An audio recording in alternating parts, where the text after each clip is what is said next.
Good afternoon, everyone. I'm Mark Lawrence. I head up the Association for Electronic Music, the global voice for electronic music. And when Ben asked me to moderate a panel for diversity in electronic music in association with shesaid.so, I kind of racked my brains on how to moderate it, because normally I'm moderating panels that are around commercial interests or kind of the ecosystem of electronic music, but here I'm on a panel with some amazing women, and I thought actually the really powerful thing is I'm not a woman, and in fact if you're going to have a panel about diversity, the problem we've got right now is it's like the least diverse panel you can have because it's all women. So once again we find ourselves having a discussion about diversity in almost a totally oppositional way because it's women v men. So thinking about myself as a man, I kind of think, well, actually, I see diversity as somebody else's problem because I'm a man. I see that there's an issue, I hear there's an issue, but personally I don't understand how it feels to be discriminated against, aggressively or simply via jokes in poor taste. Personally, I don't make decisions on employment or decisions about business based on gender, but at the same time I've also got two amazing young girls that are 4 and 6, and I don't want them to grow up and fail to achieve what they want to achieve because of their perception of the world or the world's perception of them. And yet I walk around IMS, and with all due respect to every man here, I know the poor jokes, I see the looks that the men give the women, I see some of the decisions, I read some of the stats, and I think to myself, well, in that case, there must be something going on, and there must be something that needs to change. I've hosted at least 2 meetings this year that have had only 1 woman in them. So I think we're at that point where there must be an opportunity rather than a problem, which is what I want to talk about with everyone today. And I think in much the same way as you can only change drug policy when you acknowledge drug taking, then I think you can only create a diverse environment in electronic music when you admit to sexism in electronic music. And I'm pretty sure that most men here, if they're honest with themselves, would put their hands up and admit that they've made a joke in bad taste, or they've made a comment, or they haven't opened the net wide enough in the decisions or recruitment policies they've had in their careers so far. So that's kind of my setup personally, and if I could just ask everybody to my right to introduce themselves, who you are, and a little bit about what you do, please. I'm Maria May. I'm an agent at CAA in London. I'm Nicole Moudaber. I'm a music producer and a DJ. I'm B.Traits, BBC Radio 1 presenter, DJ, and music producer.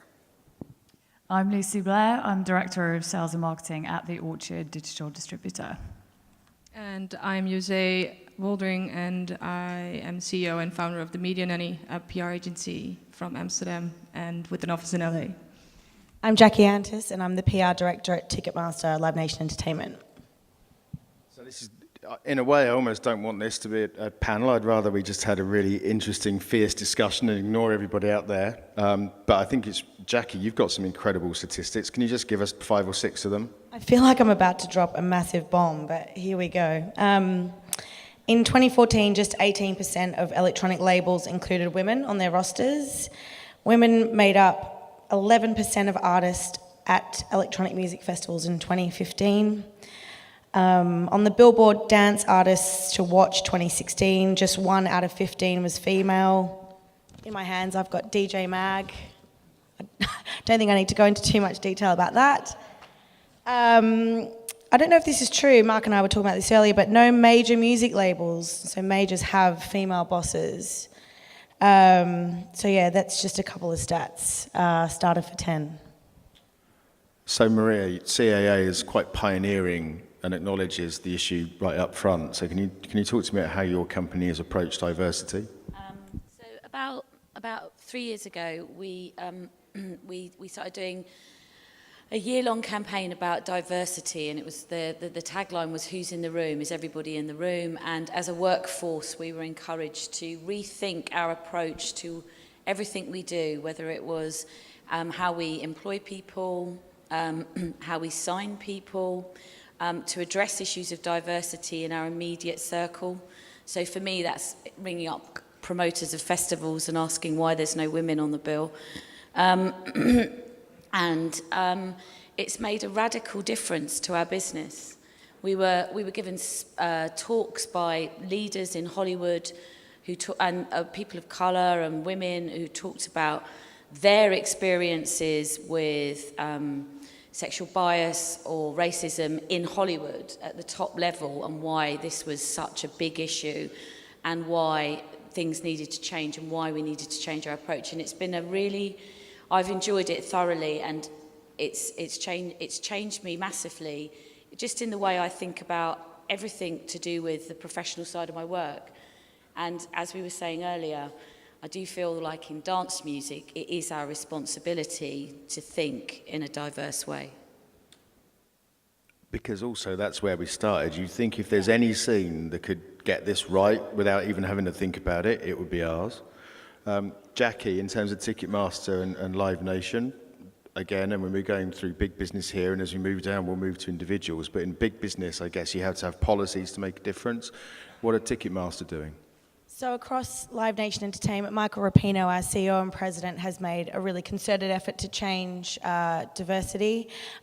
We set up a diversity department. We have these employee resource groups, Pride Nation, which supports the LGBT community. We have We Nation, which is Women in Entertainment. And that's a support network for women in Live Nation Entertainment across the world to celebrate success within the company. We're about to launch a mentoring scheme for women. The Nordic countries seem to adapt these things a lot quicker, and rather than have women on women mentoring schemes, they're also getting men involved, which is a really important part of trying to change the conversation. Like CAA, we're going to be doing some unconscious bias training to really change our mindsets, because I think that's where a lot of the problem lies in, these aren't conscious, sometimes not a conscious decision in excluding women from lists and that. So it's really important to undergo specific training to change that unconscious bias. José, as well, does it have to be a big company? Talk to us about your company. Presumably it started small, you're an entrepreneur. How have you approached it? Well, out of the 14 or 15 team members, we have only 3 are men, so I think I'm doing quite good. Actually, we'd love to have more men in the company. But yeah, I love working with both women and men, and even though I just signed my first female artist, which is B.Traits, who is amazing, I've always been in a male environment, as I used to break dance, I used to show jump, which is like a lot of men, so I'm kind of used to it. And I think if you look in Holland in general, I think we're doing quite well. We have a lot of strong female rulers there. Like I saw Olga sitting in here as well, and you have Anna Knaup, who's managing Hardwell. And I mean, I think it's really good that we have this conversation because if I look at how women approach business in general, I think we have so many great skills that men don't have. And I also think it's super annoying that people always ask me the question, as being a mom and an entrepreneur, how do you cope with that? Well, people never ask a man like, oh, you're a father and you run a business, how do you do that? So I hope this helps to like just be equal at some point. And because if I can do it, I mean, anyone can do it, any woman. That's a great point, because no one's ever asked me about, I take my girls to school and back from school every day, and I probably cook them most of their meals, and no one's ever asked me that question. It'd be quite nice once in a while to be asked that question and talk about being a dad, but that's not a thing that you do. B, if I can turn to you, maybe talking about Radio 1 as well, and is Radio 1 a diverse environment? Does it have policies in place? And also kind of in your own personal experience, do you think we've still got some way to go to change perceptions? So with Radio 1, since I joined the station in 2012, they've always been really, really supportive of women presenters. In my opinion, I think it's quite equal, gender-wise. And I think it has a lot to do with the fact that the BBC is under constant scrutiny. Like, it is constantly being watched by everyone. So they have to be at the top of their game all the time, and everything has to be extremely equal, which is what I'm noticing a lot now about events, about promoters, about magazines. Like, everyone is noticing now when the scales are tipped a little bit in the other direction. And I think the more that we do that, the more that we pay attention, and the more that we notice and talk about it and question why, I think that will only sort of promote equality, and it will only help us move forward. And Nicole, is this, I know that you've got very strong opinions. Is this a problem, or should women simply just have fire and drive and step up and it'll be okay? I can only talk about my personal experiences. I never had a problem. I just get on with it. I do what I need to do and what I believe in, and I will not stop until I do it and it's completed. So it's down to the personality, I guess. Not a lot of men can do what I do anyway, and so maybe not a lot of women can do what I do. So it's down to the person.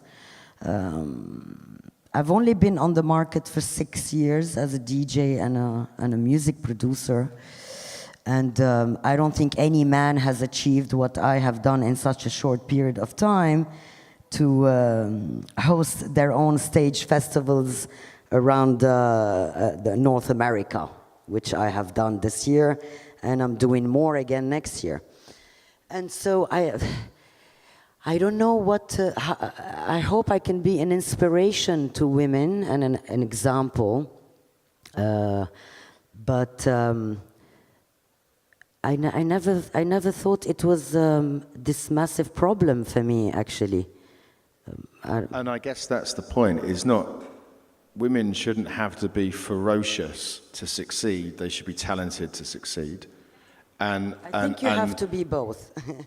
And B, and I come to Lucy, but B, early B.Traits career versus now, what's the difference?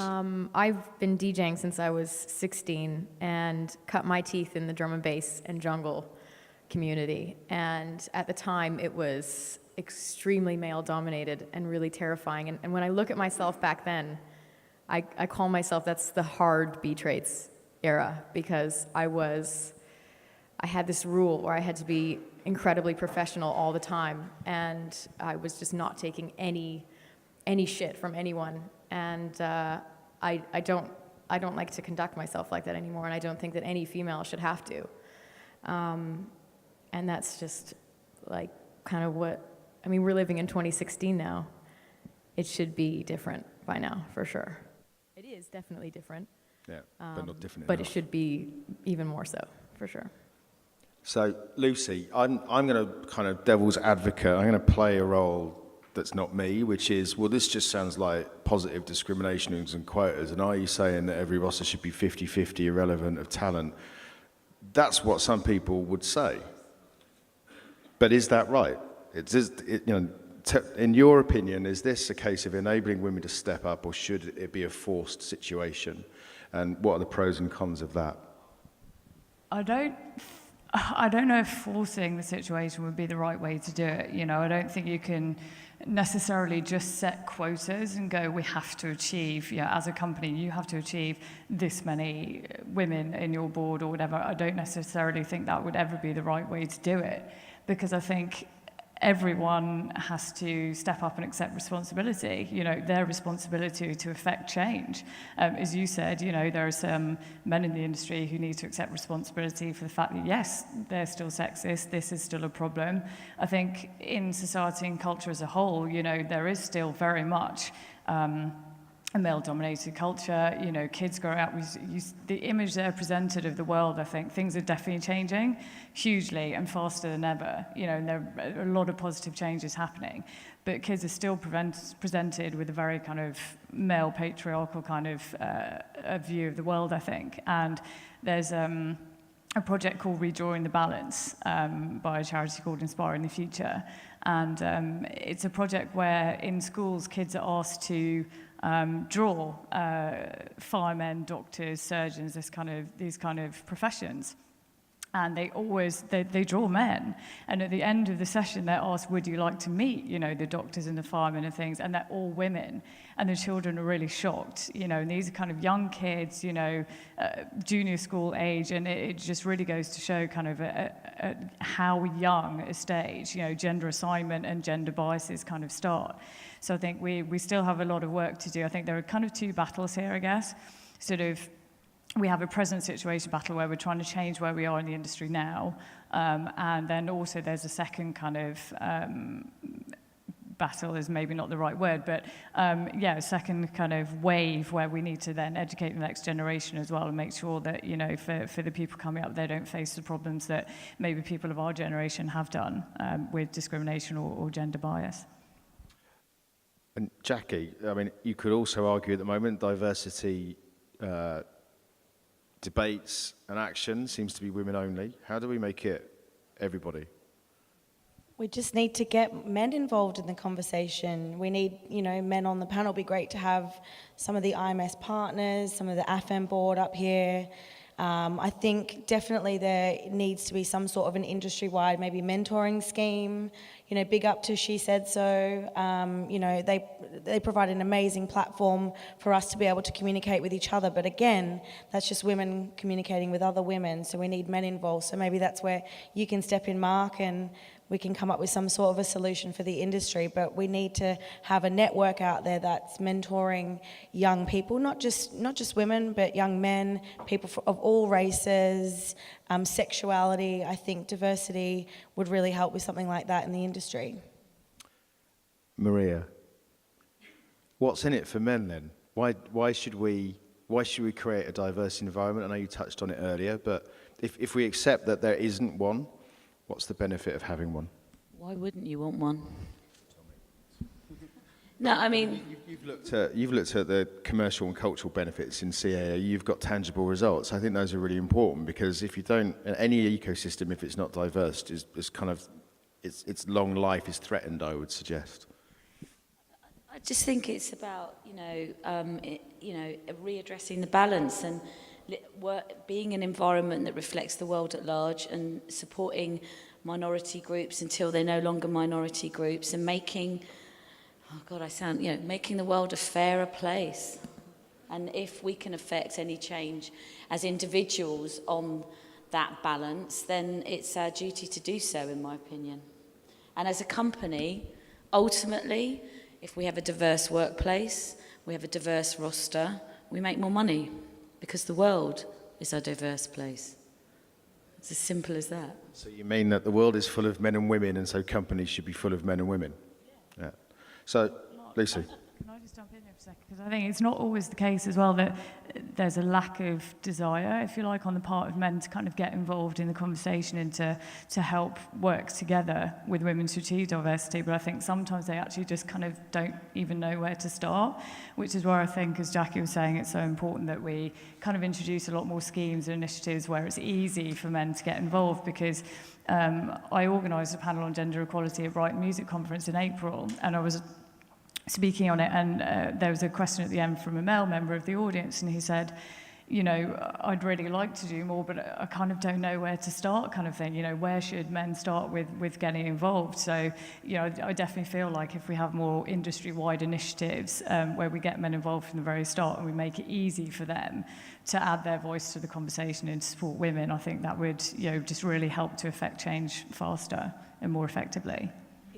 If I can just quickly jump in there, I think it's also really important to start at a school level, education level. I think we spoke about this earlier. You do an amazing scheme. I think you should tell everyone about it. I'm involved in a non-profit organization that helps young girls in the Lower East Side in New York City. And so basically we help these girls to study music, technology, anything around science. And so we help them, and we create these programs to help them further their careers and their knowledge. And so, I'm very proud to be part of this, actually. I'm going to go back to your company and a comment you made earlier that you only have a handful of men working in the organisation, which you could almost see as a discriminatory environment. What's the cause of that, and how are you going to rectify it? Because based on the logic of everyone in this discussion, you're losing out because you have too many women. I think in PR, there's a lot of women working in PR. I've thought about it, why that is, because I think there's men really good in PR and women who are really good in PR, but I mean, I like to see my team as a family. So obviously, all the people that I hired are either friends or friends from friends, and who I kind of taught, the way how to be a PR manager. So I have no one working in the company who had a degree in, marketing or anything else. So it's either dropouts or my brother who I just hired. So to be honest, I feel like being successful in this industry is also about the vibe we have in the team and in the company. Like we have we have a great office. There's music. There's a lot of people laughing. We have so much fun, and I think that's why people like to work with us as well. As we're like this group of people that, even if we do press with our artists, and obviously you have to be professional and you have to, be on point, which we all are. People just, I don't think it's about us being women, but they just feel like sometimes, because we're like the big sisters, especially with the men, they like to have a woman behind them and take care of them and make sure they look good and they have their bottle of water. And so I don't know, but to me, so I work with Martin Garrix, who I knew since he was 15. So I've always been his big sister, as well as his PR manager, and I work very closely with Scooter Braun, who's his manager. And if you even look at the company like Scooter Braun, on Martin's team, there's a lot of women. His social media strategy, me, two of the managers who are assisting the managers are women. Two of his booking agents are women. So, like, he might be a good success story, driven like a team driven by women. And as well, like now we have a small company, but building out to other countries, and we'd like to start up an office in the UK. For some reason, people always tell me like, oh, you should talk to this girl, like she's amazing, she's really good in what she does, and blah, blah. No one has ever come up to me like, oh, you should hire this guy because blah, blah, blah. So I also, people just come up to me with the right people. I think it's also down to culture. The American culture, the Middle Eastern culture, obviously the Dutch are very advanced, the Scandinavians are very advanced in the perception of things. So I think culture plays a very big role in what we're talking about today. If I go to, whenever I go to the US, a lot of people think I'm a guy because of my name, obviously. Or they tell me like, oh yeah, I would like to speak to your boss, José. Like, it's like, oh, that's me. I think you're right, it's a difference in culture, and like some countries have not, come as far as maybe Holland has, and I'd love to see that change. That actually hits a point squarely on the head, which is this kind of the passive discrimination. It's not active, it's the assumption made that it's always a man. It's an inbuilt cultural thing. It's not what I would say a man waking up deciding to be sexist. And that's the difference. There are just behaviours and beliefs that reinforce the situation that need to change. So this really, we should flip the conversation into what are the things that we should all do differently. So when we come back next year and have a panel that's got as many men as it has women on it to talk about diversity, what do you think we can all start to do differently between now and then? Like, never use the phrase female DJ in the media ever again. That'd be great. Never, ever. Yeah. In terms of what we can be doing, it's just like discussing it more openly and really just kind of getting rid of that us and them whole mentality. Yeah, I've been put once in the female top 15 DJs or whatever I saw. And I just got in touch with them and told them to take it down immediately. There isn't a black DJ chart or like an Asian with blue eyes chart. So why do we have a female DJ chart? I don't understand it. You were saying, yeah. Maybe there should be one. That'd be great. We should have a multitude of charts for a positive discrimination purpose. But I mean, we should just flip all the mics on and just throw ideas around, because there must be things that we can all commit to on a wish list that isn't a gender war that just says, come on, there must be 5 or 6 things that we can all do better and do differently. I'm the man on the table, throw them at me. But I think we're in a unique moment now to actually just adjust the balance completely. And if everybody in everything when they're thinking about their working lives, or when they're an employer, or how they run, if they just make that slight adjustment in we all get stuck in these grooves of comfort zones. I'm equally as guilty. I have 8 women on a team of 10. And that needs to be addressed. So maybe we'll have a panel with all men on next year. I don't know. You can moderate it. There you go. So, and you just have to think constantly, am I thinking in a diverse way in that approach? And it's very easy to do, and as soon as you do it, it just becomes the most natural thing in the world. So, Lucy, give men in the room 5 things to do differently that will just affect small change that eventually makes big change. Or 1 thing, 2 things. Let's talk about action. What a hideous task that is. Jesus. Why do you have to give that one to me? If we've already agreed that the use of female DJ should be banned, because otherwise, or at least use male DJ, just don't say there's DJs and female DJs, because that's immediately discriminatory. Yeah. What are the little tactics that will make a difference that will stop reinforcing stereotypes? I mean, I think it's a lot of the things that we've all already touched on today, actually. As you said in the beginning, Mark, kind of accepting responsibility for the fact that there still is sexism in music, admitting that yes, it still is a problem, and not just in music, in any industry, and in culture and society as a whole. So I think men, one thing you can do, admit there's a problem and that it needs to be addressed, and accept responsibility and become part of the conversation for addressing it. I mean, there are men certainly that I can think of, not in the music industry but actually in tech, who are initiating I think really good actions in their companies. For example, Mark at Salesforce, who's the CEO of Salesforce, addressed the fact that there's a gender pay gap in his company, and they found out there was a gender pay gap, and he said, all right, this isn't good enough, we're going to sort this out.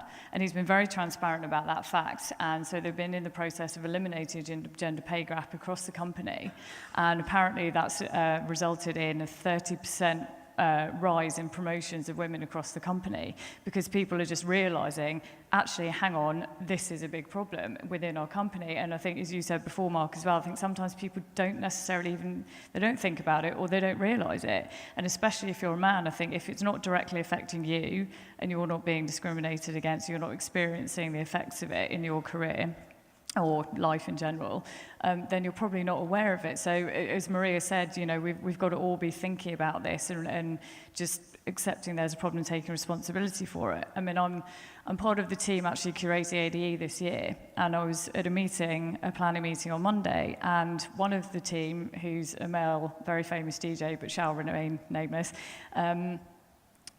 kind of said, we were having a discussion about men and women being equally represented in the conference, and I have to say, I've always gone to AD and, tweeted complaints vociferously and saying, why aren't there more women on panels? This isn't good enough, this is not okay. And I think all the music industry events are, to some extent, a bit guilty of that as well, not representing women enough. But he was like, I'm wary of positive discrimination as well, and not having people, sort of having people on the panel just because, for the sake of it, because they're women, which I totally understand. But my sort of point was back to him that we have to just be aware of this, because there are plenty of talented women at all levels of the music industry. It's just that it's a hell of a lot easier to think of the men, because there's still a lot more men than women in dance music. And so therefore, when people are planning and they're putting together conferences, it's just easier to think, oh yeah, I know this guy, we'll stick him on the panel, instead of making the extra effort to think, actually, there's a woman here who's equally talented, let's get her involved as well. So it's just, men just need to be aware of the problem, admit there's a problem, take responsibility for it, as do women, and we all need to make sure that we're working more closely together, in integrating genders. And not everyone is in a position where their organisations are of such a size, such as Live Nation or CAA, where they've got a group of people that can devise a policy, put it in place and train everybody to change their perceptions. Some people are simply themselves, and we're asking men who've thought only one way for maybe 30, 40 years, and whose friends are all men, and whose business relationships and trusted business relationships are all men. You know, you ask, it's a significant change, because some of this isn't direct, as I said before, it's not direct sexism. It's 5 blokes that started doing business together at 18, who are now 45, who turn to each other for every piece of advice, having to think differently so that they act differently. How do we make that happen? Because this is what we're talking about. We're talking about entrepreneurs and individuals thinking differently to lead change. Anyone, where do we start? I was just thinking, because I mainly work with, the women I work with are either professionals themselves or entrepreneurs or whatever. I'd love to mentor more, like to women who are, you know, having difficulties getting a job in this business. And I think this should be our role. We should, because we are all sitting here because we do have a job. And I actually like to, you know, talk to people or mentor girls and women who do not and who found difficulties in, to find a job, and maybe we can see how we can, you know, help them, or, you know, find a way to make it more easy for them, or to push it, because I think that should be our role. I mean, it's good that we sit here and talk about the fact that it's not going well, but we also should look at, like, I wish there were more people, or like same as I wish there were men, because I'd like to hear a man's point of view, like, why would you like to work with me, or why would you like to work with a man, or why would you like to hire a girl or a guy? But I also like to talk to people who find difficulties in, you know, finding a job or having trouble being a woman in a business full of men. And B, I love what you said earlier about the hard versus the soft version of you as your career's gone on, and I love the kind of the juxtaposition between you, that Nicole, you don't recognise the issue because you fiercely determined and got on with it, which makes you a role model, and that it shouldn't have to be that way, but yet you also started your career being like that. How do we make sure that we get women through their career based on talent that can be the soft, normal, usual version of themselves rather than fiercely determined, and have to change personality to succeed? Because that's the difference. Men don't have to change personality, they just have to rock up. If women have to change personality to succeed, then that's a fundamental flaw. I think that men need to really step up and basically be quite supportive. I mean, I had a male mentor when I was coming up, and I was always sort of advised that when the gender issue came up, it was something that I should not really acknowledge, and I'm not proud of this at all. It was something that I would just sort of sweep aside and sweep under the carpet and kind of say, no, there is no gender issue. And even though I was definitely dealing with it on a regular basis. And I think it's really important for those male mentors there, like any male in the industry, in any industry, sort of needs to just stand up and be a bit supportive, I think. I would have loved that. For someone to say, actually, no, that's not okay, you should say something. Do something about it. And now I am, which is great, but if I had that when I was younger, when I was young and naive, I would be completely different. And I hope that I can inspire and mentor that next generation. And just being commercial, how many brilliant DJs, artists and business women have we lost to out of this community because they couldn't be tough and they didn't have a mentor and they didn't have the opportunities because men simply didn't create a way of thinking and a way of acting in their organisations for them to come through as themselves? That's what it sounds like. I bet we've lost hundreds of Nicoles that weren't fiery and ferocious, and hundreds of... I never had a mentor. Yeah. I never had a mentor, not when I was growing up or until this point. I had an artist and a creative mentor in my life, but I never had a mentor. I had to do it all by myself. And but now, it's not easy. But obviously. Now you kind of almost, by definition, you are now mentoring to make sure that I there would are like a multitude to be a of mentor Nicoles to on the way. young boys and young girls, actually. Which is powerful. So I think we're kind of getting towards the stage for questions because this room has filled up nicely, which means there must be a lot of people prepared to put their hand up. But I think if we take some lessons out of this, we have to acknowledge the situation together. I think, it sounds trite, but men and women need to understand each other. It shouldn't just be, oh yeah, well, it's somebody else's problem. I think the point is we have to make change together. We have to return to the stage together, men and women, next year, talking about it. And I think speaking selfishly as the association, then there has to be an action and an activity about togetherness from here on, because it's not going to work if every single conference is a panel of women talking about an issue to largely a room of men, because that just feels like extending a war rather than making change. Questions? Please. Anyone? Don't be scared. Okay, I think Nicole had a great point when she said that she's determined and her determination is what's got her there, and that many women can't do what she does as well as many men. I think she had a great point. Do you all think that the reason that there's less women DJs than men is because there's less desire from women to be DJs and be traveling around the world and carrying heavy record boxes, and they have a different desire? And I actually believe that there is diversity in the music scene and that we are open-minded enough to accept all all races, or all of the different sexual preferences, women, men. I think that there is that diversity. I think that for there to be more women performers, DJs, entertainers, we need to encourage more women to actually do it. And it's the desire of women that means there's less. Absolutely. I agree 100%.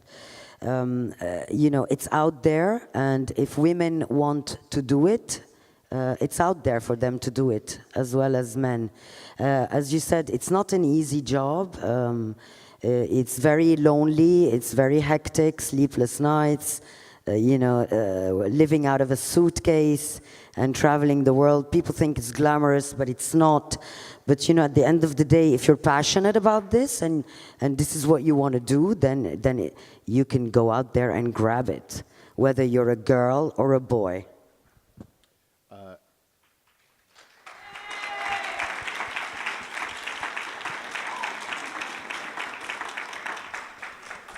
But if I flip that question round, is there really less desire for women to be DJs and artists? Because that was a really interesting word. Do women have the desire? I'm not sure that's true. I don't think that's true. Brilliant question. I think 99% of it I totally agree with, but I just want to throw that out. Do you think there's less desire amongst women to be in electronic music? Because if there is, then the problem is much, much bigger than we think. Well, I just think, we did a report into dance music attendees, and there's more females interested in dance music. There's more female attendees in Ibiza than there are men. So I don't understand how that really makes sense when there are so many women interested in dance music. Maybe they are interested in dance music, but not interested in DJing or producing music. Or I think there's a difference. I was not interested in technology or making music when I was younger. You were, but I think men are more interested in technique and producing and making music at a young age. But that's my point of view. But I think in general, interested in dance music is a different story. But being a DJ, I think there are more men interested in being a DJ than women, definitely. There are also more men who are interested to design dresses and wedding dresses than women. Brilliant. I disagree. I think you need to train from the beginning and condition and upbring your girl and your boy exactly the same thing. I never had a doll to play with, I used to play with hammers and nails, so things. But they never used to let me do that. And they always wanted to put the doll. And I think this is where it should start initially, you know. Push the person to what they're good at and just bring them up, expose the kids to all kinds of knowledge and let them choose to be who they are rather than condition them and put them in certain boxes. You have to behave this way and you have to behave that way. It's wrong. This is where we should start changing the upbringing and the perception of roles. Brilliant. Next question.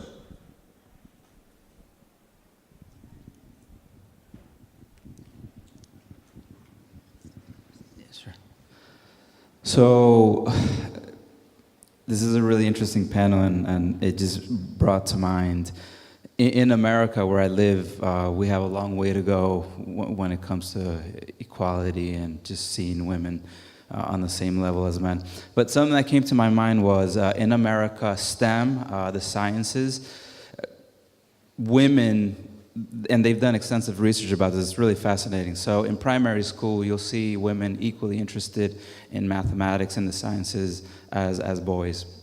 And then there's a tipping point, and they're quite concerned about it.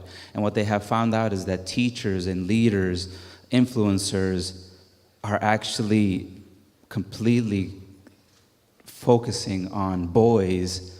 And so they're now conditioning women to not ask and no longer be interested in the sciences. Because to raise your hand, to get up in front of the class, maybe that's something that's not what they want to do. Women express themselves in different ways. So what they're finding is that it's almost like women, of course they're equally as interested in what men are. We're all human beings. It's bullshit to think that, personally, is my opinion, of course, that a woman would not aspire to be a DJ, a producer, an engineer, a business person. It's, of course, they have the same wants and aspirations. We're all human beings. But I think if you condition individuals, then you take sort of ownership out of that.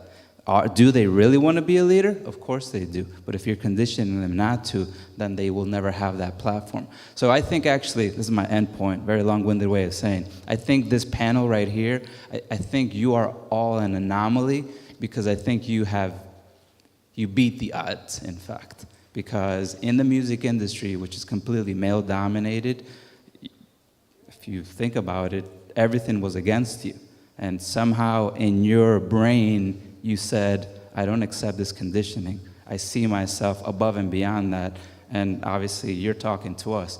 And I think it's pretty cool. I think the future is where a boy can aspire to be like Nicole, because that boy listens to Nicole rocking a crowd and says, wow, I want to be that.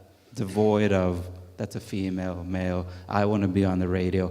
I want to negotiate a deal for CAA just like you do. I want to work for Ticketmaster, so on and so forth. Love you.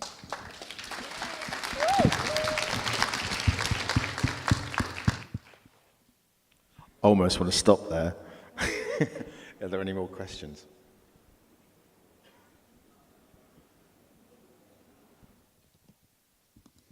Hi. This is a touch on what the last guy just spoke about. One of you touched on unconditional bias training, and I thought that's where a lot of the discussion comes back to. Is this I think when you were saying men need to accept they're sexist, I think women do as well. It's so entrained, it's entrenched in you. I did a course at uni on subjectivity and sexuality, and that totally changed my whole view of everything. But not everyone can go to uni and read crazy theory books. Not everyone has the opportunity, not everyone wants to. So I really wanted to know what is the unconditional bias training, what does it involve, and how can you make it relatable? How do we make people want to do it? It's unconscious bias training, and I think now more than ever there is a real demand for it. the guy who's doing it with our organisation, his name escapes me, but he does the Olympics, Paralympics, he trains all of those big organisations. I think even if you just Google unconscious bias training, you'll see courses, stuff online that you can research. There's so much out there on the internet. Maybe we can send around some sort of an email with some links to some really interesting articles. There's an amazing TED Talk that I can send out to show you, which talks all about that. But yeah, I think it's a really important part of the next step, because it's not just about females. It's like unconscious bias is human nature, right? It's like I just want to like people that look like me and that, have the same upbringing as me. It's, it is inherent, and it's something that you just need to be more self-aware of, I think, and that's a huge important part of it. You say you never learn anything new, experience anything new, think anything new until you break down that bias. True that. Any more questions? No.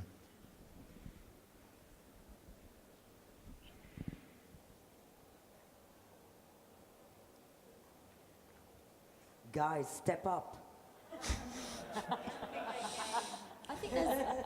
I think there's still a lot of issues with within the DJ community. Sorry, I went to the IU Mag launch on Tuesday at the Ushuaia Tower, and Danny Rampling had done an amazing set with Iona, his wife, and they'd done a really good thing at the beginning of the night. And then once Darius Rossian was on, it was probably about 11 o'clock. Iona went to go back on, and it was like there was a guy in a hat, one of the DJs, and he kind of looked at her like, "What the hell are you doing? You're not meant to be doing this now." And I could just see from her face, it was just that kind of, well, I'm meant to be here. I'm on the lineup as well. And it was just that real thing of the male DJ kind of persona of, no, you're not meant to be here. You're not meant to be here. We're waiting for Eats Everything, back to back with Pete Tong, And it was just kind of that male thing within the DJ community. They're kind of not accepting of females doing their thing yet. I don't know how we're going to change that perception within the DJ community. I don't understand it, sorry. It's for, I know what you're talking about, definitely. Hello? I definitely understand what you're saying. It's happened to me before with a male sound engineer at a gig or anything like that. Have you ever had that where you show up and the engineer is just like, "I'm sorry, you're not a DJ. There's no way that you are the DJ." And are you serious? Yeah, it happens. It happened to me only a few weeks ago. Not on my clock.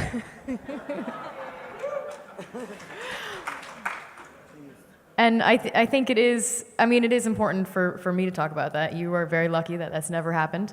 You just don't allow it to happen. That's it. How do I do that? By talking to the engineer and tell him, "Go back to your desk and do your job." I've definitely done that. Definitely. I've definitely called out my fair few of tech engineers, but changing their opinion of female DJs, of female artists, I don't know. It's up to the men to sort of sort that out themselves, I think. But it is really core to the point, is that like your response to that is go and fucking tell him to sort it out. But not every woman is you, and nor should every woman have to be you. Every woman should be able to achieve what they want to achieve based on who they are and the talent they have, rather than tell people to go fuck off. I've seen the same problem happen to men. Don't get me wrong.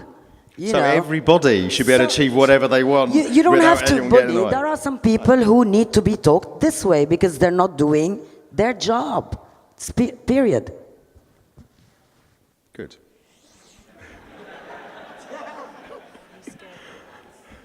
I know, I just want to go out for a night out with Nicole, to be honest. All that's in my mind is, what a fucking night out that would be. Next question. Anyone? Brilliant. Well, I kind of feel like we must be getting to that point then. Any more, honestly, there's about 5 minutes. Please feel free to put your hand up or ask anything. Ooh, in which case, I'm going to say, go on, closing words from I just want to say how delighted I am that we're doing this panel again on diversity. We didn't do it last year. I'm really grateful for all of you coming and participating in this. I just truly believe the more we talk about these issues, the less uncomfortable it will feel. And I definitely think that we will impact great change in our community if we continue to be the best that we can be. Thank you very much. We're all brilliantly going to stay on stage, I think, for the next bit. I just want to say a massive thank you to everybody on stage and in the room, and for the great questions and for the great answers. Thank you very much, everyone. Thank you. Thank you.